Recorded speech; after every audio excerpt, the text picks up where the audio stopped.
അതിരുകൾ മായിച്ച പ്രണയം അവസാന ഭാഗം. രചന കർണൻ സൂര്യപുത്രൻ. അവതരണം ഷാഹുൽ മലയിൽ. Editing Faisal C Nooncheri. ആളുകൾ വന്നോടെ കടക്കാരനകത്തേക്ക് തിരിച്ചു കയറി. എടാ നീ വിഷമിക്കണ്ട. ഹരിയേട്ടനെ തോൾ പിടിച്ചു. സാറില്ല, ഇതായിരിക്കും വിധി. എന്തായാലും ഇവിടെ വരെ വന്നല്ലേ, നമുക്ക് ആ പെൺകുട്ടിയൊന്ന് കണ്ടിട്ട് വരാം. കൂടെ കാര്യങ്ങൾ അന്വേഷിക്കുകയും ചെയ്യാലോ. നീ വാ. ഹരിയേട്ടൻ വീണ്ടും നിർബന്ധിച്ചപ്പോൾ ഞാൻ യാന്ത്രികമായി കൂടെ നടന്നു. മനസ്സാ കലങ്ങിയിരിക്കുകയാണ്. ബയ്യയുടെ കൂടെ കുറച്ചു ദിവസം ചെലവഴിക്കാൻ കൊതിയോടെ വന്നിട്ട് അദ്ദേഹമില്ലാത്ത വീട്ടിലേക്ക് കയറി ചെല്ലേണ്ട അവസ്ഥ. എന്തായാലും ഹർഷിതയെ ഒന്ന് കാണാം. തന്റെ ഏട്ടൻ അന്വേഷിച്ച് രണ്ടുപേർ ഒരുപാട് ദൂരെ നിന്ന് വന്ന് അവളെ സന്തോഷിപ്പിക്കും. ഞങ്ങൾ കടയിലെ ചേട്ടൻ കാണിച്ച വഴിയിലൂടെ നടന്ന ആ വീട് കണ്ടെത്തി. മണ്ണ് തേച്ച് മിനിക്കിയ മതിൽ കെട്ടിനകത്ത് ആസ്പെറ്റോ ഷീറ്റ് കൊണ്ട് മേൽക്കൂര മേഞ്ഞ ഒരു ചെറിയ വീട്. അത്യാവശ്യം വലിപ്പമുള്ള മുറ്റത്തിന്റെ ഒത്ത നടുക്കുള്ള തുളസിത്തറ നാടിനെ ഓർമ്മിപ്പിച്ചു. ഇടതുവശത്തൊരു ഷെഡ്. അതിൽ കൃഷി ആവശ്യത്തിനുള്ള ആയുധങ്ങൾ തൂക്കിയിട്ടിട്ടുണ്ട്. അതിനടുത്ത് വൈക്കോൽ കൂന. വീടിന്റെ വാതിൽ അടഞ്ഞുകിടക്കുകയാണ്. ഇവിടെ ആരുമില്ലെന്ന് തോന്നടാ. ആ പെണ്ണ് പഠിക്കാനോ മറ്റോ പോകുന്നുണ്ടാവോ? ഹരിയേട്ടൻ ചുറ്റും നോക്കി. നമസ്കാർ. ഒരു ശബ്ദം കേട്ട് ഞങ്ങൾ തിരിഞ്ഞു. മതിലിന്റെ അപ്പുറത്ത് സൈക്കിളിൽ ഒരാൾ.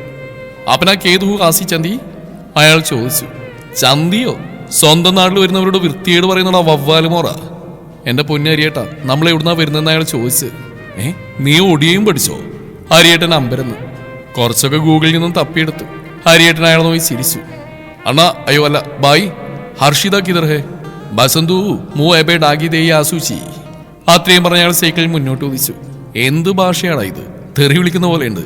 അവൻ തല്ലാൻ ആളെ കൂട്ടാൻ പോയതാണോ? അല്ല, ഇവിടെ ഇരിക്കും. ഹർഷിതയെ വിളിച്ചിട്ട് വരാന്നാ പറഞ്ഞു. ഈ പഠിത്തം നീ പണ്ട് പഠിച്ചിരുന്ന ഈ കണ്ണൂർ ജില്ലാ കളക്ടറായ നീ?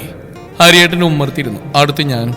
15 മിനിറ്റ് കഴിഞ്ഞപ്പോൾ ഒരു ട്രാക്ടർ മുറ്റത്തേക്ക് കുതിച്ചെത്തി. അത് ഓടിച്ചിരുന്ന ഒരു പെൺകുട്ടിയായിരുന്നു. അവൾ ചാടി ഇറങ്ങി. കേത്തുമേ കണപ്പായി ആശിച്ച? തങ്ങളുടെ മുമ്പിൽ വന്നിരുന്നുകൊണ്ട് പരുഷമായ സ്വരത്തിൽ അവൾ ചോദിച്ചു. ഇതിന്റെ അർത്ഥം എന്താടാ? ഹരിയേട്ടനെ തോണ്ടി. ഞാനത് കേട്ടില്ല. ആ പെൺകുട്ടിയിലായിരുന്നു എന്റെ ശ്രദ്ധ മുഴുവൻ. വിളഞ്ഞ കോതമ്പിന്റെ നിറം, മെലിഞ്ഞ ശരീരം, മനോഹരമായ കണ്ണുകൾ, ഉയർന്ന മൂക്കിലൊരു ചെറിയ റിങ്, ചുണ്ടിന്റെ ഇടതുവശത്തെ കാക്കാപ്പുള്ളി പണ്ട് ബയ്യ കാണിച്ചെന്ന ചിത്രത്തിൽ അതേപോലെ തന്നെ. എണ്ണമയമില്ലാത്ത മുടി പുറകിൽ ഭംഗിയായി കെട്ടിവെച്ചിട്ടുണ്ട്. ആഭരണങ്ങളൊന്നുമില്ലെങ്കിലും അതീവ സുന്ദരി. ബ്രൗൺ കളർ സൽവാർ കമ്മീസാണ് വേഷം. അതിന്റെ ദുപ്പട്ട അരയിൽ ചുറ്റി കെട്ടിയിരിക്കുന്നു. അതിൽ തിരികെ വെച്ചിരിക്കുന്ന കൊയ്ത്തരിവാൾ. ഇതാണ് ബയ്യയുടെ ബേബി ഹർഷിത, എന്റെ തൊട്ടു മുന്നിൽ. കിയേത്തുമേ? ആൾ അരിവാൾ വലിച്ചെടുത്ത് വീണ്ടും ചോദിച്ചു. എന്തെങ്കിലും മറുപടി പറയണം മരമൊണ്ണേ. ഹരിയായിട്ട് എന്നെ അമർത്തി നുള്ളി. ഇവളും നിന്റെ ചേച്ചിയെ പോലെ സഖാവാണെന്ന് തോന്നുന്നു. ദേ അരിവാളും ചുറ്റിയൊക്കെ ഉണ്ട്. എന്തേലും പറഞ്ഞു തോൽക്കടാ. എനിക്ക് വാക്കുകളൊന്നും കിട്ടിയില്ല. കൗമാരകാലത്ത് കണ്ട സ്വപ്നത്തിലെ നായിക നേരിൽ വന്നതിന്റെ ഷോക്കിലായിരുന്നു ഞാൻ. ഹം കേരളസേ ആയ? ഹരിയേട്ടൻ പറഞ്ഞു. ഹർഷിതയുടെ മുഖമീരുണ്ടു. പിന്നെ അവളൊരു അലർച്ചയായിരുന്നു. എന്തൊക്കെയോ ഒടിയയിൽ പറയുന്നുണ്ട്. അതിന്റെ അർത്ഥമൊന്നും എനിക്ക് പിടികിട്ടിയില്ല. ഒടുക്ക റോഡിലേക്ക് വിരൽ ചൂണ്ടിയപ്പോൾ ഇറങ്ങിപ്പോവാനാണെന്ന് മാത്രം മനസ്സിലായി. വാരിയേട്ടാ, ഇത് സീന. ഞാൻ ബാഗ് എടുത്തു. മതിലിനപ്പുറത്തെ വീടിന് മുമ്പിൽ നിന്നും ആളുകളൊക്കെ ശ്രദ്ധിക്കുന്നുണ്ടായിരുന്നു. പെട്ടെന്ന് തന്നെ ഞങ്ങൾ റോഡിലേക്ക് ഇറങ്ങി കാവല് ലക്ഷ്യമാക്കി നടന്നു.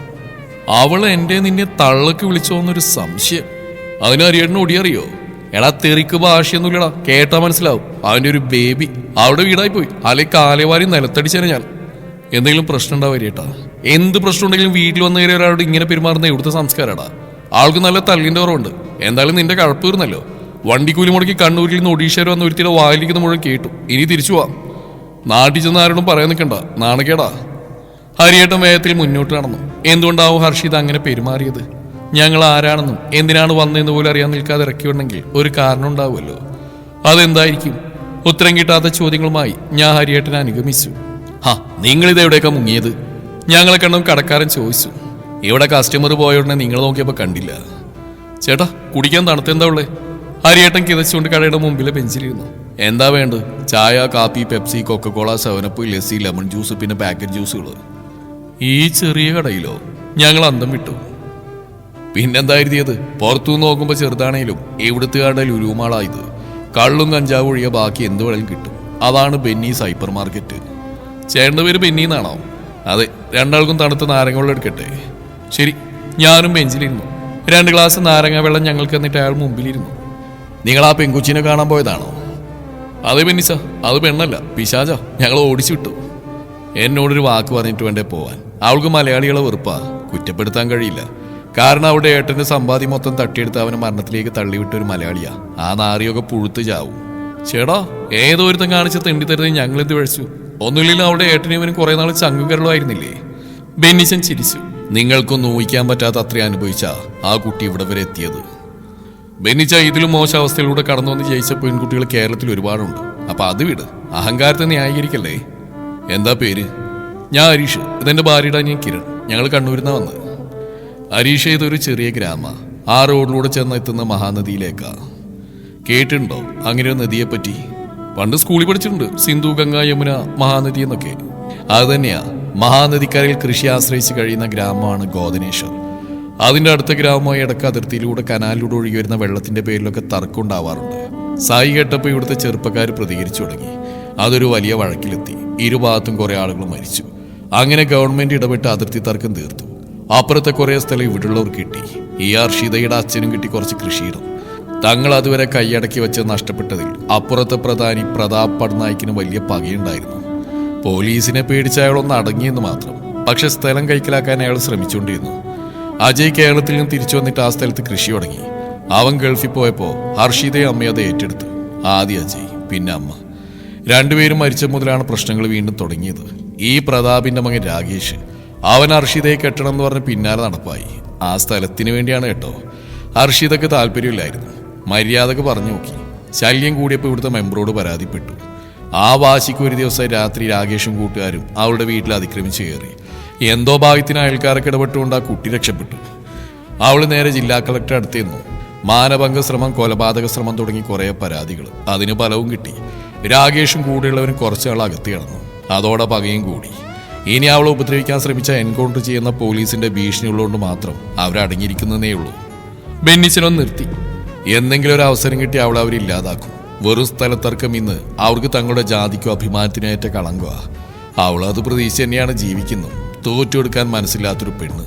പക്ഷേ പുരുഷ വിദ്വേഷമൊന്നുമില്ല കേട്ടോ. മലയാളികൾ ഇഷ്ടമില്ലാത്ത അവളുടെ ഏട്ടം മരിക്കാൻ കാരണക്കാരൻ നമ്മുടെ നാട്ടിൽ നിങ്ങൾ ഒരുത്തനാണെന്നുകൊണ്ട് മാത്രമായിരിക്കും. പിന്നെ ഈ നാട്ടുകാരല്ലാത്തവരെ അടുപ്പിക്കാറില്ല. ബെന്നിച്ചൻ പറഞ്ഞൊക്കെ ശരിയാ. ഞാൻ ഇടയിൽ കയറി.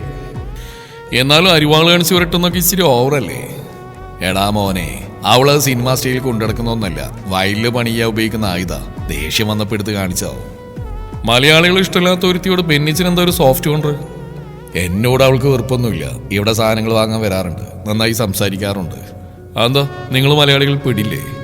അവിടെ ചെറുപ്പം തൊട്ട് എന്നെ കാണുന്നുണ്ടായിരിക്കാം. എന്ത് കോപ്പെങ്കിലും ആട്ടെ, ഞങ്ങൾക്ക് തിരിച്ചു പോകണം. അതിനെന്താ വഴി? ഇന്നിനി നടക്കുമെന്ന് തോന്നുന്നില്ല. സമയത്രമായില്ലേ. ഈ സമയത്തൊന്നും ആരും ടൗണിലേക്ക് പോവില്ല. പുല്ല് ഏതെങ്കിലും ലോഡ്ജ് ഹോട്ടലുണ്ടോ? ഇവിടെയോ? കൊള്ളാം. 10-25 കിലോമീറ്റർ അപ്പുറം ലോഡ്ജുണ്ട്. അതിപ്പോൾ അടച്ചിട്ടിരിക്കുക. എന്തൊരു നാടാ ഇത്. ഹരിയേട്ടൻ ദേഷ്യത്തിൽ എന്നെ നോക്കി. നിനക്ക് സമാധാനമായോടാ? വഴിയുണ്ടാക്കാ ഹരീഷേ, ബെന്നിച്ചനെ ആശ്വസിപ്പിച്ചു. നിങ്ങൾ വേണമെങ്കിൽ ഇവിടേക്കൊന്ന് ചുറ്റിക്കാണും. അപ്പോഴേക്കും കട അടക്കാനുള്ള സമയമാവും. ഇന്ന് എൻ്റെ കൂടെ തങ്ങിക്കോ. ആലോചിച്ചപ്പോൾ അതാണ് നല്ലതെന്ന് ഞങ്ങൾക്കും തോന്നി. ബാഗുകൾ കടയിൽ വെച്ച് ബെന്നിച്ച് തന്ന സൈക്കിളിൽ ഞങ്ങൾ ലക്ഷ്യമില്ലാതെ അലഞ്ഞു. സൂര്യൻ അസ്തമിക്കാറായിരിക്കുന്നു. ജോലി കഴിഞ്ഞ് റോഡിലൂടെ വരുന്ന ആളുകൾ. പുരുഷന്മാർ മിക്കവർക്കും ധോത്തിയും ലുങ്കിയുമാണ് വേഷം. കടുനിറത്തിലുള്ള സാരി ധരിച്ച സ്ത്രീകൾ. വൈക്കോൽ മേഞ്ഞ കുടിലുകളും ഷീറ്റ് മേൽക്കൂരയുള്ള ഇടത്തരം വീടുകളും. ആ നാടിന്റെ പ്രധാന കേന്ദ്രം ഗോധനേശ്വർ ക്ഷേത്രമാണെന്ന് തോന്നുന്നു. ഒരു വശത്ത് വിശാലമായ വയലുകൾ, അതിനടുത്ത് കനാൽ, അതിന്റെ എതിർവശത്ത് മാവിൻ തോട്ടങ്ങൾ, കുളം, മൺപാത. നേരെ ചെന്ന് അവസാനിക്കുന്ന മഹാനദിക്കരയിലാണ്. കുറെ ആളുകൾ പുഴയിൽ നിന്നും മീൻ പിടിക്കുന്നുണ്ട്. എല്ലാവരും ഞങ്ങൾ അന്യഗ്രഹ ജീവികളെ പോലെ നോക്കുന്നു. കുട്ടു, നാളെ ഇവിടുന്ന് ഇറങ്ങിയ പിന്നെ ഇതേപറ്റി ചിന്തിക്കരുത് കേട്ടോ, ഹരിയേട്ടൻ പറഞ്ഞു. ഇന്ന് വരെ നിന്റെ ഒരു ആഗ്രഹത്തിന് ഞാൻ എതിരിന്നിട്ടില്ല. അതുകൊണ്ടാണ് ഇവിടെ വന്ന്. നിന്റെ ബയ്യ മരിച്ചു. അയാളുടെ അനിയത്തി തനിച്ചാണെങ്കിൽ വലിയ പ്രശ്നങ്ങളൊന്നും ഇല്ലാതെ ജീവിക്കുന്നുണ്ട്. ഈ വിഷയം ഇതോടെ വിട്ടേക്കണം. അതെന്താ ഹരിയേട്ടൻ അങ്ങനെ പറഞ്ഞ്? നിന്നെ കുറിച്ച് ശരിക്കും അറിയാവുന്നുണ്ട്. ആ പെണ്ണ് ചീത്ത വിളിച്ച് നീ മനസ്സിലിട്ട് അടക്കും. അതോർത്ത് സങ്കടപ്പെടും. എന്നാലും അവളെ കാണാൻ എന്തൊരു ഭംഗിയാണല്ലേ. ഉള്ളിലുള്ള ഞാൻ അറിയാതെ പുറത്തേക്ക് വന്നു. അതേടാ, അപ്സരസ് തന്നെ. അപ്പോഴാണ് ഹരിയേട്ടൻ ഫോൺ ശബ്ദിച്ച്. ചേച്ചിയായിരുന്നു. ഹരിയേട്ടൻ ലൗഡ് സ്പീക്കർ ഇട്ടു. എന്താടേ? സുഖ്ദേവ് സിംഗ് എവിടെ? അവൻ രാത്രി ഫ്രൈ ഉണ്ടാക്കാൻ കോഴിയൊക്കെ ഒന്ന് തൂവൽ പറിക്കുക. അവന്റെ പെങ്ങളെ ഞങ്ങളുടെ തുണിയലക്കിയ. എന്തേ വിളിക്കണോ? ഈ പഞ്ചാബി കഥ ഞാൻ വിശ്വസിച്ചിട്ടൊന്നുമില്ല. ഒരു ഉടായ്പ ഉണക്കുന്നുണ്ട്. സാരല്ല, എന്തെങ്കിലും ഞാൻ കണ്ടുപിടിച്ചോളാം. മോൾക്ക് എന്തോ പറയണമെന്ന്. അച്ഛാ, അച്ഛൻ എപ്പോഴാ വരിക? നിവേദ്യമോളുടെ ശബ്ദം. പെട്ടെന്ന് വരാം മോളെ. മാമിനില്ലേ കൂടെ? മാമൻ കേൾക്കുന്നുണ്ട്. മോള് പറഞ്ഞു. അച്ചാച്ചൻ മാമിയുടെ ഫോട്ടോ കാണിച്ചു തന്നു. ഞാനും ഹരിയേട്ടനൊന്നും മനസ്സിലാവാൻ പരസ്പരം നോക്കി. ആരുടെ? ആ, അത് സർപ്രൈസ് ആയിട്ട് പറയാന്ന് വെച്ചതാ. ചേച്ചിയാണ് മറുപടി പറഞ്ഞു. നിങ്ങളുടെ അളിയനൊരു കല്യാണാലോചന. പെണ്ണ് ദേവമാതാ ഹോസ്പിറ്റൽ നഴ്സിംഗ് അസിസ്റ്റന്റ് ആണ്. നല്ലൊരു കുട്ടി. കുറച്ചു മുമ്പ് അച്ഛൻ ഫോട്ടോ കാണിച്ച്. എന്തായാലും പെട്ടെന്ന് നാട്ടിലെത്താൻ നോക്ക്. ഞാൻ വിളിക്കാം കേട്ടോ. മോൾക്ക് ചോറ് എടുക്കട്ടെ. കോള് കട്ടായി. ഇതെന്തൊരു വിരോധാഭാസം. നാട്ടിലുള്ളപ്പോൾ എത്ര എണ്ണത്തിന്റെ പുറകെ നടന്നു. ഒരുത്തിക്കും എന്നെ വേണ്ട. പിന്നെ കല്യാണം കഴിക്കാൻ വേണ്ടി പെണ്ണന്വേഷിച്ച് കുറേ നടന്നു. അതിനും ഫലം കണ്ടില്ല. ഇപ്പോഴിതാ ഒഡീഷയിൽ വന്ന് അർഷിതയെ കണ്ടപ്പോൾ ഒറ്റ നോട്ടത്തിൽ ഇഷ്ടപ്പെട്ടു. പക്ഷെ അതിനുള്ളിൽ നാട്ടിൽ വേറെ കല്യാണാലോചന തകൃതിയായി നടക്കുന്നു. കോളടിച്ചോടാ, അങ്ങനെ നിനക്ക് പെണ്ണ് സെറ്റായി. ഹരിയേട്ടൻ സൈക്കിൾ തിരിച്ചു. ഞാൻ പുറകിൽ കയറി. ഇനിയെങ്കിലും ആ കൊച്ചിനെയും കെട്ടി അടങ്ങി ഒതുങ്ങി ജീവിക്കാൻ നോക്കടാ. എന്നാലും അജയ് പയ്യൻ മരിച്ചു എന്ന് ഉൾക്കൊള്ളാൻ പറ്റുന്നില്ല ഹരിയേട്ടാ. മൂപ്പർക്ക് ഈ ലോകത്തെ ഏറ്റവും വലുത് അനിയത്തിയാ. അവളെ തനിച്ചാക്കി എന്തിനാവും അയാൾ ഇങ്ങനൊരു മണ്ടത്തരം കാണിച്ച്? മനുഷ്യന്റെ മനസ്സിലേടാ ചതിക്കുമ്പോൾ സമനിലെറ്റിയിട്ടുണ്ടാവും. പാവ അർഷിത, ഒരു പെണ്ണ് തനിച്ച് എന്റെ വായിലിരിക്കുന്നത് നീ കേൾക്കും. ഹരിയേട്ടൻ കലിയേറി. നിനക്കെന്താടാ അവളെ കണ്ടപ്പോൾ മുതലൊരു ഇളക്കം? പൊന്നു മോനെ, അങ്ങനെ വല്ല ഉദ്ദേശം ഉണ്ടെങ്കിൽ 8 മടക്കി ചെട്ടിക്കുള്ളി തിരികേക്ക്. ഒരു ഹിന്ദി സിനിമയ്ക്ക് വേണ്ട എല്ലാവരുടെ കഥയിലുണ്ട്. തന്റെ ഇടിയായ നായിക, 2 ഗ്രാമങ്ങൾക്കിടയിലെ പ്രശ്നങ്ങൾ, വില്ലന്മാർ. പക്ഷേ നായകനാവാനുള്ള ഒരു യോഗ്യതയും നിനക്കില്ല. യവന്മാര് കൂട്ടം കൂടി തല്ലിക്കൊല്ലും. അവരുടെയൊക്കെ പേരിൽ തന്നെ ഒരു പഞ്ചുണ്ട്. പ്രതാപ് പട്നായിക്, രാകേഷ് പട്നായിക്. ഉഫ് കിടു. പക്ഷെ നിന്റെയോ കിരൺ, അയ്യേ. ദേ, ഇനി വിഷയത്തിൽ സംസാരില്ല. ഇന്ന് രാത്രി ബെന്നിച്ചന്റെ കൂടെ കൂടുന്നു. നാളെ നേരം പോലെ കിട്ടുന്ന വണ്ടിക്ക് സ്ഥലം വിടുന്നു. That's all. സൈക്കിളിന്റെ വേഗത കൂടി. കാവലിൽ എത്തിയപ്പോഴേക്ക് ഇരുട്ട് പടർന്നിരുന്നു. ബെന്നിച്ചന്റെ കടയിലെയും പിന്നെ 1-2 സ്ട്രീറ്റ് ലൈറ്റുകളിലെയും വെളിച്ചം മാത്രം. കടയുടെ മുന്നിൽ കുറെ ആളുകൾ ഇരുന്ന് പുകവലിക്കുന്നുണ്ട്. ആ, നിങ്ങളെത്തിയോ? ഏടം വരെ ഇറങ്ങി? ബെന്നിച്ചൻ ചിരിയോടെ ചോദിച്ചു. പുഴക്കര വരെ എത്തി. കാണാൻ നല്ല ഭംഗിയുള്ള നാട്. ഹരിയേട്ടൻ സൈക്കിൾ സ്റ്റാൻഡിലിട്ടു. ആ ഹരി, കിരണേ, ഇത് റാംജി, ഇവിടുത്തെ ഗ്രാമത്തലവനാ. ബെന്നിച്ചൻ അവിടെ ഇരിക്കായിരുന്ന ഒരാളെ ചൂണ്ടിക്കാണിച്ചു. ഒരു 50 വയസ്സ് പ്രായമുണ്ടാവും. അയഞ്ഞ ഷർട്ടും പാൻറ്റുമാണ് വേഷം. ഞങ്ങൾ അദ്ദേഹത്തെ നോക്കി കൈകൂപ്പി. കേരളത്തിൽ നിന്നാണല്ലേ? ഹിന്ദിയിലുള്ള ചോദ്യം. ഞങ്ങൾ തലയാട്ടി. അജയ് പറയാറുണ്ട് കേരളത്തെക്കുറിച്ച്. ഞങ്ങൾക്ക് TV-യിൽ കണ്ട പരിചയമുള്ളൂ. അവന് നിങ്ങളുടെ നാട് ഒത്തിരി ഇഷ്ടമായിരുന്നു. അവിടെ ഒരു കുടുംബം ഉണ്ടെന്നൊക്കെ ഒരിക്കലും പറഞ്ഞതാ. ഏതോർമ്മയിൽ രാംജി ഒന്ന് നിർത്തി. ഇവിടുത്തെ കാര്യങ്ങളൊക്കെ അറിഞ്ഞിട്ടുണ്ടാവുമല്ലോ. ഹർഷിതയോട് ദേഷ്യം തോന്നണ്ട. പാവം പെൺകുട്ടിയാ. അവളുടെ അനുഭവങ്ങൾ അവൾ അങ്ങനെയാക്കിയെന്നേ ഉള്ളൂ. ഏയ് ഇല്ല സർ, ഞങ്ങൾക്ക് യാതൊരു ദേഷ്യമില്ല. എന്നെ മറുപടിയായിട്ട് ഹരിയേട്ടൻ എന്നെ നോക്കി കണ്ണുരുട്ടി. രാംജി വാത്സല്യത്തോടെ എൻ്റെ തോളിൽ കൈവച്ചു. ഇത്രയും ദൂരം അന്വേഷിച്ചു വരണമെങ്കിൽ അജയ് നിങ്ങൾക്ക് ആരായിരുന്നു എന്ന് മനസ്സിലാക്കാം. ഈ ഗ്രാമത്തിൽ ഒരാളെ സ്നേഹിക്കുന്നവർ അങ്ങ് കേരളത്തിലുണ്ടെന്ന് ഞങ്ങൾക്ക് അഭിമാനമാണ്. കുറച്ച് നാൾ ഞങ്ങളുടെ അതിഥികളായി താമസിച്ചിട്ട് തിരിച്ചു പോയാൽ മതി. ബെന്നിയുടെ വീട്ടിലെ സൗകര്യങ്ങൾ കുറവാണെങ്കിൽ എൻ്റെ വീട്ടിലേക്ക് വരാം. പുഞ്ചിരിയോട് അത്രയും പറഞ്ഞ് റാംജി നടന്നു. പിന്നാലെ മറ്റുള്ളവരും. ബെന്നിച്ച കടകൂട്ടി. അല്ല ബെന്നിച്ച, സിനിമയിലൊക്കെ നോർത്ത് ഇന്ത്യൻ ഗ്രാമത്തലവ് അങ്ങനെയല്ലല്ലോ. തലയിലൊരു കെട്ടും കയ്യിൽ വടിയും പിന്നെ നാടക്കാരുടെ ഡ്രസ്സൊക്കെ അല്ലേ. ഇങ്ങനെന്താ ഇങ്ങനെ? ഹരിയേട്ടൻ ചോദിച്ചു. അതൊക്കെ പണ്ടല്ലേ ഹരി. ഗ്രാമത്തലവന്റെ കീഴിലുള്ള ഭരണമൊന്നും ഇവിടെ ഇല്ല. ഗവൺമെന്റ് തന്നെയല്ല. പിന്നെ ഇദ്ദേഹത്തിന്റെ മുൻ തലമുറക്കാർ ഗ്രാമത്തലവന്മാരായതിനാൽ ഇപ്പോഴും ആ ബഹുമാനം കൊടുക്കുന്നു. ആള് വലിയ ഉപകാരിയാ. ഈ കവല നിൽക്കുന്ന സ്ഥലമൊക്കെ ആ കുടുംബത്തിന്റെ വകയാ. പക്ഷെ മൂപ്പർക്ക് രാഷ്ട്രീയത്തിനോട് താല്പര്യമില്ല. അത് പോവാം. നിങ്ങൾക്ക് വിശക്കുന്നുണ്ടാവില്ലേ? ബെന്നിച്ച മുമ്പിലും ഞങ്ങൾ പുറകിലുമായി നടന്നു. കടലിൽ നിന്ന് കഷ്ടിച്ച് 1/2 കിലോമീറ്റർ ദൂരത്തായിരുന്നു വീട്. വീടെന്ന് പറയാൻ പറ്റില്ല, ഒറ്റമുറി കെട്ടിടം. പക്ഷെ അതിനകത്ത് എല്ലാ സൗകര്യങ്ങളും ഉണ്ടായിരുന്നു. ഞങ്ങൾ അകത്ത് കയറിയതും പുറകിലെ ഡോറിൽ നിന്നൊരു സ്ത്രീ പ്രത്യക്ഷപ്പെട്ട് ഒരുമിച്ചായിരുന്നു. എടിയേ, വിരുന്നുകാരുണ്ട്. ഇത് ഹരീഷ്, മറ്റേത് കിരൺ, കണ്ണൂരിന്ന് വന്നതാ. അവർ കൈകൂപ്പി തൊഴുതു. ഒടിയക്കാരുടെ വസ്ത്രദാനമാണെങ്കിലും മലയാളിത്തമുള്ള മുഖം. ഇതെന്റെ കെട്ടിയുള്ള എൽസമ്മ, മലയാളി അച്ചായി തന്നെയാ. ബെന്നിച്ചൻ ചിരിച്ചു. നീ കഴിക്കാൻ വല്ലതും ഉണ്ടാക്ക്. അവർ പിൻവാങ്ങി. പുറകുവശത്തെ ചായപ്പ് അടുക്കളയാണെന്ന് എനിക്ക് മനസ്സിലായി. വീടിന്റെ ഇടതുവശത്തായിരുന്നു ബാത്റൂം. ഞങ്ങൾ കുളി കഴിഞ്ഞ് വസ്ത്രം മാറി മുറ്റത്തിട്ട കട്ടിൽ ചെന്നിരുന്നു. നാട് ഒരുപാട് മിസ് ചെയ്യുന്ന പോലെ എനിക്ക് തോന്നി. അച്ഛൻ, അമ്മ, ചേച്ചി, മോള് എന്തിനു വേണ്ടി ഇങ്ങോട്ട് വന്നു? വേണ്ടായിരുന്നു. എടുത്തിയാടി ഓരോന്ന് ഒപ്പിക്കുന്ന പരിപാടി ഞാൻ നിർത്തി. ബെന്നിച്ചൻ ഒരു ബോട്ടിൽ ബ്രാൻഡിയും ഗ്ലാസും വെള്ളവുമായി വന്ന് ഞങ്ങൾക്ക് മുന്നിൽ മുറ്റത്തൊരു പാവിരിച്ചിരുന്നു. നിങ്ങളടിക്കില്ലേ? ബിയർ മാത്രം. അതിവിടെ കിട്ടാൻ പാടാ, സോറി. ഏയ് വേണ്ട, ബെന്നിച്ചടിച്ചോ? എനിക്ക് ഭക്ഷണത്തിന് മുമ്പ് 2 എണ്ണം കഴിക്കണം. അയാൾ മദ്യം ഗ്ലാസ്സിലേക്ക് ഒഴിച്ച് ഒറ്റവലി കുടിച്ചു. നിങ്ങൾക്ക് നാളെ തന്നെ തിരിച്ചു പോകണം നിർബന്ധമുണ്ടോ? പിന്നില്ലാതെ ഇവിടെ വന്ന് വിട്ടു. ഹരിയേട്ടൻ തലക്ക് കയ്യും കൊടുത്തിരുന്നുകൊണ്ട് പറഞ്ഞു. നല്ല സമാധാനത്തോടെയും സന്തോഷത്തോടെയും കഴിയുന്ന കുടുംബത്തിന് അവർ അഹങ്കരിക്കാതിരിക്കാൻ ദൈവം എന്തെങ്കിലും ഒരു കുറവ് കൂടി കൊടുക്കും. എൻ്റെ ഭാര്യയുടെ കുടുംബത്തിന് ദൈവം കൊടുത്ത പണിയാ ബെന്നിച്ച. ദൈവൻ നാട്ടിലെ പ്രശ്നങ്ങളൊന്നും പോരായിട്ടാ ഇവിടെ വന്ന് വെള്ളിയടിച്ചിരിക്കുന്നു. തന്തയ്ക്ക് വിളിക്കണമെന്നൊക്കെ ഉണ്ട്. പക്ഷേ അങ്ങേര് പാവായി പോയില്ലേ. അത് വിടരീഷേ, നമുക്ക് റെഡിയാക്കാം. ബെന്നിച്ചൻ വീണ്ടും മദ്യം കുടിച്ചു. മറ്റന്നാ നുവാക്കായിയാണ്. അത് കഴിഞ്ഞിട്ട് തിരിച്ചു പോയാൽ പോരെ? അതെന്താ? ഇവിടുത്തെ കൊയ്ത്തുത്സവം. ആദ്യം കൃഷി ചെയ്തുണ്ടാക്കിയ അരി ദൈവത്തിന് സമർപ്പിക്കുന്ന ചടങ്ങ്. ഇത്രയും ദൂരം എന്തായാലും വന്നു. ഇതൊക്കെ കണ്ടിട്ട് തിരിച്ചുവോ? കുറെ നല്ല ഓർമ്മകൾ ഉണ്ടാക്കി വെക്കുന്നതല്ലേ. മറക്കാൻ പറ്റാത്ത ഓർമ്മയാ ഒരു പീകിരി പെണ്ണ് തെറി വിളിച്ച്. അതിലും വലുത് ഇനി എന്താ? അതൊക്കെ പോട്ടെ, ബെന്നിച്ചൻ എങ്ങനെ ഇവിടം വരെ എത്തി?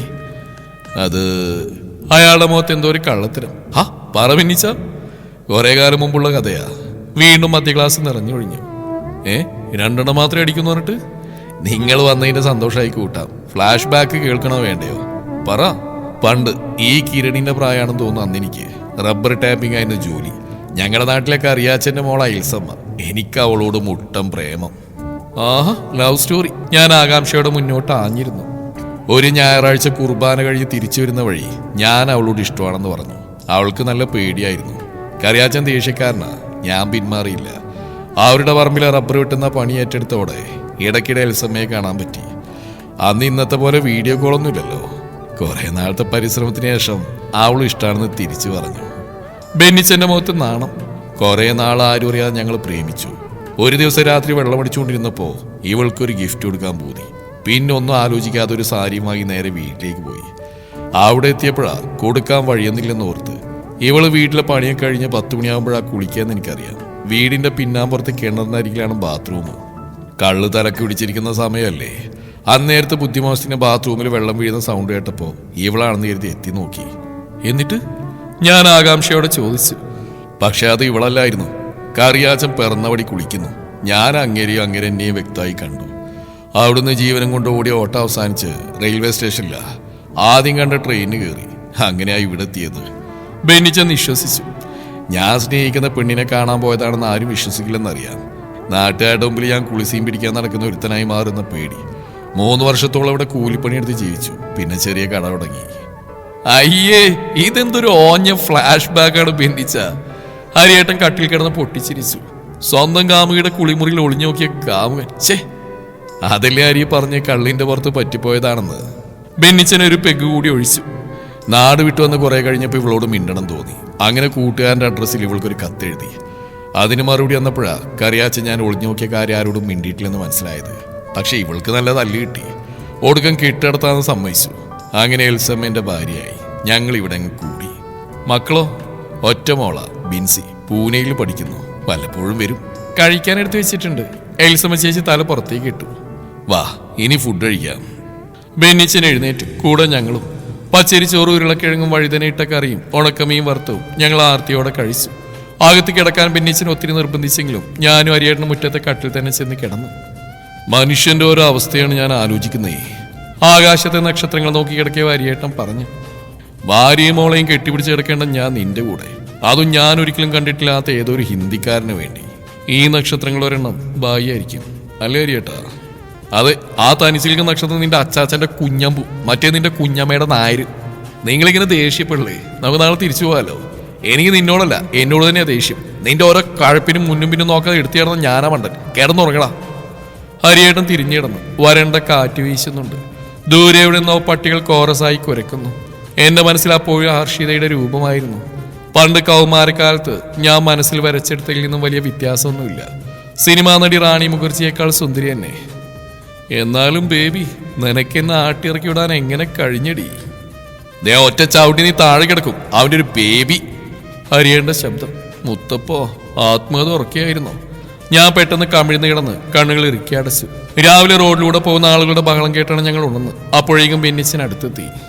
Good morning. ഉറക്കൊക്കെ എങ്ങനെയുണ്ടായിരുന്നു? കുഴപ്പമില്ല ബെന്നിച്ച. കട ഓർക്കാനായോ? എൽസമ്മ കടയിലേക്ക് പോയി.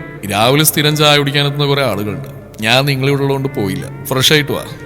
ഞങ്ങൾ ബാഗിൽ നിന്ന് ബ്രഷും പേസ്റ്റും തോർത്തും എടുത്ത് ബാത്റൂമിനടുത്തേക്ക് ചെന്നു.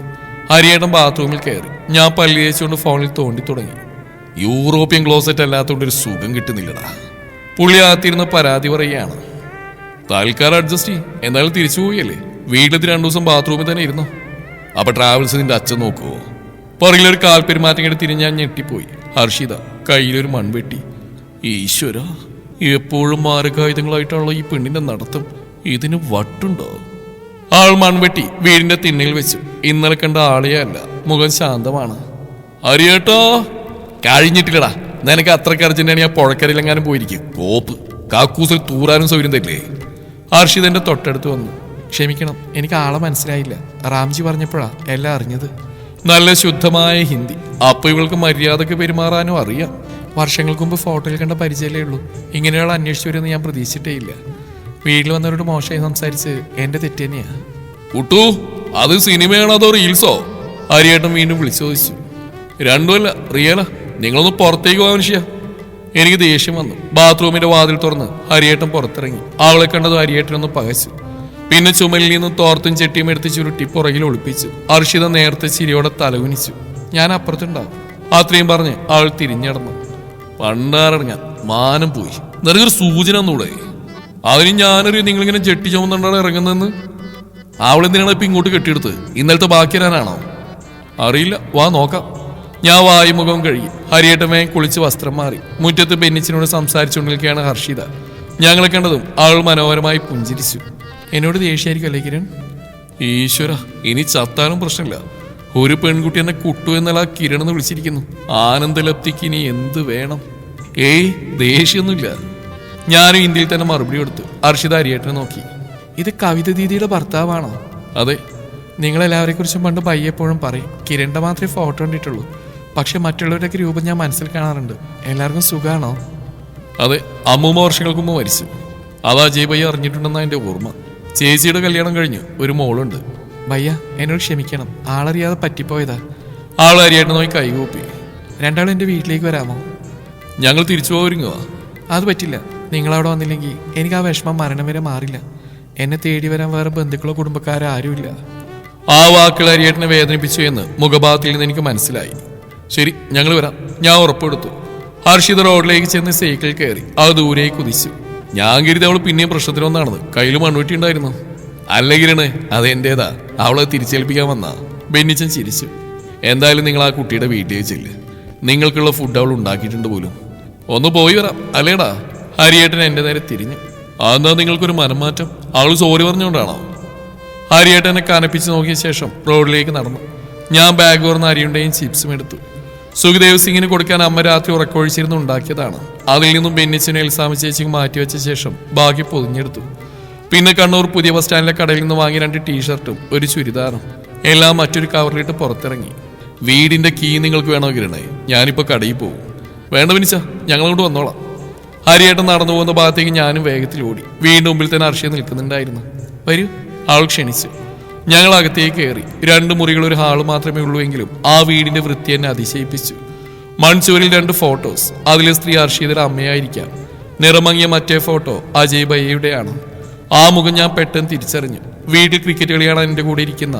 ഭാഷ പൂർണ്ണമായി മനസ്സിലായില്ലെങ്കിലും ആകാശദൂത് സിനിമ കണ്ട് കരഞ്ഞ എന്നെയും ചേർത്ത് പിടിച്ച് റെയിൽവേ ട്രാക്കിനരികിലൂടെ നടന്ന ഭയ്യ.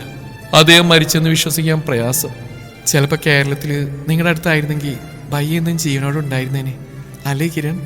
ഹർഷിത ആ ഫോട്ടോയിലേക്ക് നോക്കി. ആ 2-3 വർഷം ഭയ്യെ അത്രയ്ക്ക് സന്തോഷിച്ച് കണ്ടിട്ടുള്ളു. എന്നും നിങ്ങളുടെ വിശേഷങ്ങൾ മാത്രമേ പറയാനുണ്ടാവും. എനിക്ക് ചെറിയ അസൂയ തോന്നിയിട്ടുണ്ട് പലപ്പോഴും. അവളുടെ ശബ്ദം ഇടറുന്നുണ്ടായിരുന്നു. ഗൾഫിൽ പോകാൻ താല്പര്യം ഉണ്ടായിരുന്നില്ല ഭയ്യക്ക്. കേരളം തന്നെയായിരുന്നു ഇഷ്ടം.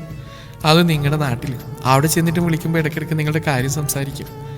ദാദിമ മരിച്ചറിഞ്ഞ് ഒരുപാട് കരഞ്ഞു. അവസാനമായിട്ടൊന്നും കാണാൻ പറ്റാത്തതിൽ ഭയ്യക്ക് ഒത്തിരി വിഷമമുണ്ടായിരുന്നു.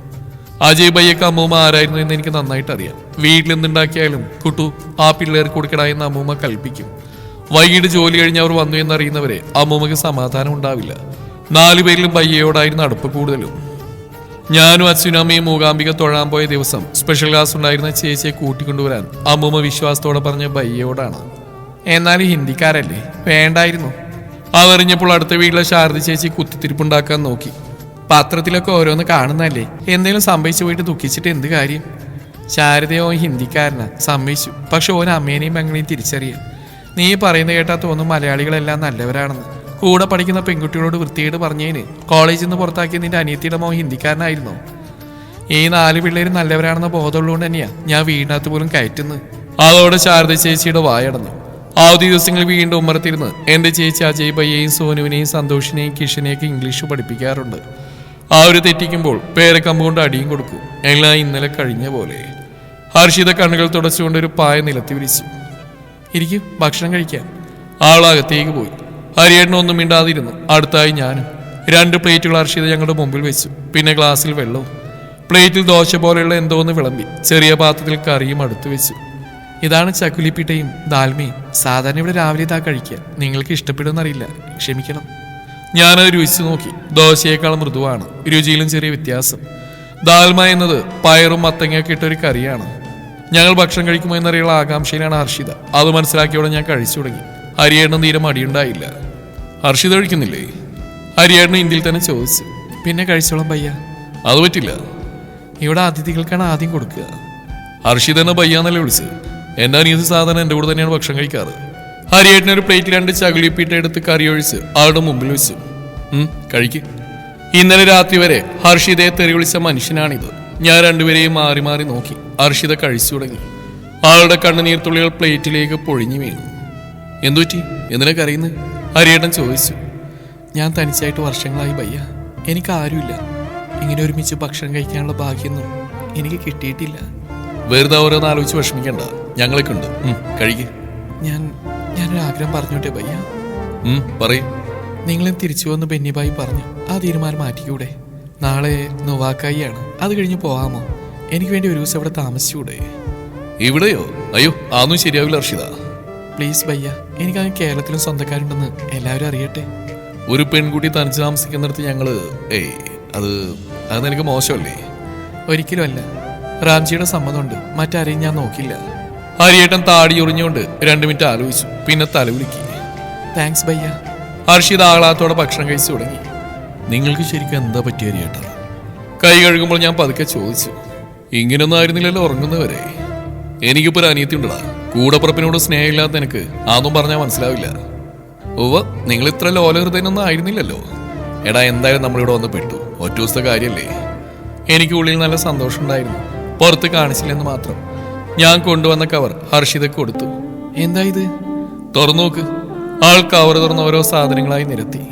ടീഷർട്ട് ബയ്യക്ക് വേണ്ടി ആയിരിക്കും അല്ലേ കിരൺ? ഞാൻ മിണ്ടിയില്ല. ബയ്യക്ക് ചോട്ട് തന്നെയായിരുന്നു കിരൺ. അനിയൻ മരിച്ചുപോയ സങ്കടം മാറ്റാൻ ദൈവം തന്നാണ് കിരൺ എന്നാ പറഞ്ഞിരുന്നത്. ആൾ ടീഷർട്ടുകൾ മടക്കി വെച്ചു. വിദേശത്തെ കൺസ്ട്രക്ഷൻ വർക്കായിരുന്നു. കൊടുംചൂടിൽ പണിയെടുക്കുമ്പോഴും ബയ്യ തളർന്നിട്ടില്ല. എല്ലാം നിനക്ക് വേണ്ടിയല്ലേ ബേബി എന്ന് എന്നെ ആശ്വസിപ്പിക്കും. പക്ഷേ സഹോദരനെ പോലെ കണ്ടാൻ വർഷങ്ങൾ കഷ്ടപ്പെട്ടുണ്ടാക്കിയതൊക്കെ തട്ടിയെടുത്തപ്പോൾ സഹിച്ചിട്ടുണ്ടാവില്ല. ആ സമയത്ത് എൻ്റെ കല്യാണക്കാരി ഏകദേശം തീരുമാനിച്ചതാ. കുറച്ച് ദൂരെയുള്ളവനാ, പേര് സന്തോഷ്. സുബർണപൂർ സിറ്റിയിൽ ബേക്കറി ജോലി ചെയ്യുക. ബയ്യെ കൊണ്ടൊന്ന് ആലോചന ആയതുകൊണ്ട് എനിക്കും സമ്മതമായിരുന്നു. ഞങ്ങളുടെ സ്ഥലവും 5 ലക്ഷം രൂപ പണമായിട്ടാണ് അവർ ചോദിച്ചത്. അത് കൊടുക്കാമെന്നും ബയ്യ വാക്ക് പറഞ്ഞു. നിങ്ങളുടെ നാട്ടിൽ എങ്ങനെയാണെന്ന് അറിയില്ല. ഇവിടെ ഭാര്യയായിട്ട് വരുന്ന പെൺകുട്ടിക്ക് വീട്ടിൽ നിന്ന് എന്തൊക്കെ കൊടുക്കുമെന്ന് നോക്കിയാണ് അവളെ ബഹുമാനിക്കുന്നത്. ഉള്ളതൊക്കെ എനിക്ക് തരാൻ ബയ്യക്ക് പൂർണ്ണ സമ്മതമായിരുന്നു. പക്ഷേ കൂടെയുള്ളയാളെ ചതിച്ചു. ബയ്യായിട്ട് മുഴുവൻ സമ്പാദിയെടുത്ത അയാൾ പോയ കാര്യം ഇവിടെ എല്ലാവരും അറിഞ്ഞു. അതോടെ വിവാഹത്തിൽ നിന്നും സന്തോഷ് പിന്മാറി. അതാരോ ബയ്യെ ഫോൺ വിളിച്ചറിയിച്ചു. അന്ന് രാത്രിയാ ബയ്യ ലേബർ ക്യാമ്പിൽ തൂങ്ങി മരിച്ചു. ഞാനും അരിയേട്ടനും ആളെ തന്നെ നോക്കിയിരിക്കുകയായിരുന്നു. അമ്മ കൂടി മരിച്ചതോടെ എൻ്റെ ജീവിതാകം മാറി. ശത്രുക്കളെ പേടിച്ച് ഉറങ്ങാൻ പോലും പറ്റാതെ എത്രയോ ദിവസങ്ങൾ. ആൾ അരിയേട്ടനെ നേരെ തിരിഞ്ഞു. ഞാൻ ഇങ്ങനെയൊന്നും അല്ലായിരുന്നു ബയ്യ. കുറേ പഠിക്കണം, നല്ല ജോലി നേടണം, ഈ ഗ്രാമത്തിലെ പെൺകുട്ടികൾക്ക് വേണ്ടി എന്തെങ്കിലുമൊക്കെ ചെയ്യണം, ഇതൊക്കെയായിരുന്നു ആഗ്രഹം. ഇവിടെ നല്ലൊരു സ്കൂളില്ല. ഒരുപാട് ദൂരം പോവേണ്ടതുകൊണ്ട് തന്നെ പ്രൈമറി കഴിഞ്ഞ ഒട്ടുമിക്ക മാതാപിതാക്കളും പെൺകുട്ടികളുടെ പഠനം നിർത്തും. അവർ പിന്നീട് അടുക്കളയിൽ തന്നെ തളച്ചിടും. കല്യാണം കഴിഞ്ഞാൽ അത് തന്നെയാണ് അവസ്ഥ. ഞാനായിട്ട് അതിനൊരു മാറ്റം കൊണ്ടുവരണമെന്ന് സ്വപ്നം കണ്ടു. പക്ഷേ തോറ്റുപോയി. ഇവിടെ എന്തെങ്കിലും അസുഖം വന്നാൽ പോകാനൊരു ആശുപത്രി ഇല്ല. ഞങ്ങളുടെ കൃഷിസ്ഥല ആശുപത്രി വഴി ഞാൻ കൊടുക്കാമെന്ന് ഞാൻ ആഗ്രഹിച്ചു. ഏറ്റെടുക്കാൻ ആളുണ്ട്. പക്ഷെ അപ്പോഴാ രാകേഷ് അവൻ്റെ ആൾക്കാരുടെ ഇടയിൽ വന്നു. ബെന്നിബായി ആ കഥ പറഞ്ഞിട്ടുണ്ടാവില്ല അല്ലേ? ഹരിയേട്ടൻ തലയാട്ടി. എനിക്കവനെ കൊല്ലാനുള്ള ദേഷ്യമുണ്ട്. എന്നോട് ഇഷ്ടമാണ് പോലും. എൻ്റെ ജാതിക്കാരെ അടിമളാക്കി വെക്കുന്ന അവൻ എന്നെ വിവാഹം കഴിക്കില്ലെന്ന് എല്ലാവർക്കും അറിയാം. ആ സ്ഥലം സ്വന്താക്കാനുള്ള ശ്രമം. ഞാൻ വഴങ്ങാതായപ്പോൾ വീട് കയറി ആക്രമിച്ചു. അന്നു മുതൽ ഒരു കത്തി കൂടെ വെച്ചിട്ടാണ് ഞാൻ ഉറങ്ങുന്നത്. ആൾ പെട്ടെന്ന് ഹരിയേട്ടൻ്റെ കാലിൽ തൊട്ടു. ഹരിയേട്ടൻ ഞെട്ടി പിറകിലേക്ക് മാറി. എന്താ നീ കാണിക്കുന്നത്? അതിഥികളുടെ മാനിയായിട്ട് പെരുമാറുന്ന ബയ്യെ പഠിപ്പിച്ചിട്ടുണ്ട്.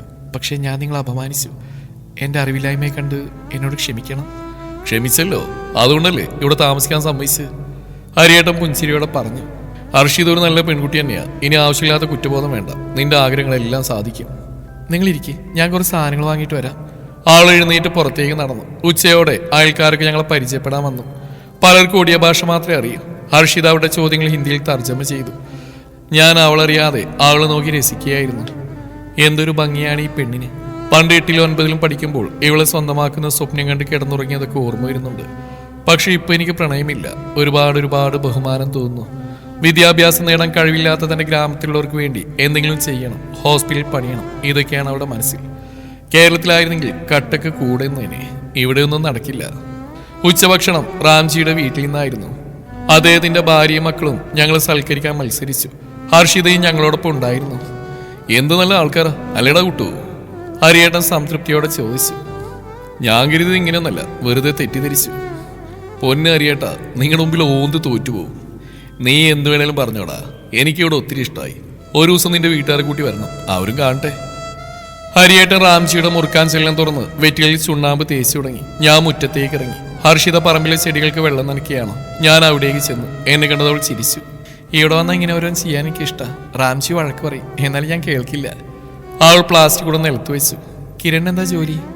ഞങ്ങളൊരു ട്രാവൽസ് നടത്തുക. നാട്ടിൽ തന്നെയാണോ? അതെ. ഞാനൊരു കാര്യം ചോദിച്ചോട്ടെ കിരൺ? എന്താ? എന്നെ ആദ്യമായിട്ട് കണ്ടപ്പോൾ എന്താ കിരണ് തോന്നിയത്? അങ്ങനെ ചോദിച്ചാ ഞാൻ കുറച്ചേരം ആലോചിച്ചു. പണ്ട് അജയ് ഭയ്യ ഫോട്ടോ കാണിച്ചു തരുമ്പോൾ ഭാവിയിൽ ഹർഷിത എങ്ങനെയുണ്ടാവും എന്നൊക്കെ ഇമാജിൻ ചെയ്തിരുന്നു. ആ രൂപം തന്നെയാണ്, വലിയ വ്യത്യാസമൊന്നുമില്ല. അന്ന് എൻ്റെ ഏറ്റവും ഇഷ്ടപ്പെട്ട ഹിന്ദി നടി റാണി മുഖർജി ആയിരുന്നു. അതേ കണ്ണുകളാ തനിക്ക്. ഞാൻ ആദ്യം ശ്രദ്ധിച്ച അതാ. ആൾ കൗതുകത്തോടെ എന്നെ നോക്കി. ഞാനൊരു സത്യം പറയട്ടെ, ഞങ്ങളിങ്ങോട്ട് വന്ന കാര്യം വീട്ടിലാർക്കും അറിയില്ല. ബയ്യെ കാണാൻ പെട്ടെന്നൊരു തോന്നല്, അങ്ങനെ ഇറങ്ങി തിരിച്ചാ. പക്ഷെ അതോടൊപ്പം ബയ്യയുടെ ബേബിയും കാണുന്നായിരുന്നു എൻ്റെ ഉള്ളിൽ. ബയ്യയിൽ നിന്ന് ഒരു ഷോക്കായി പോയി. ഇന്ന് ബയ്യ ചെയ്യുന്നോടുണ്ടായിരുന്നെങ്കിൽ ഒരുപാട് സന്തോഷിച്ചേനെ, അല്ലേ കിരൺ?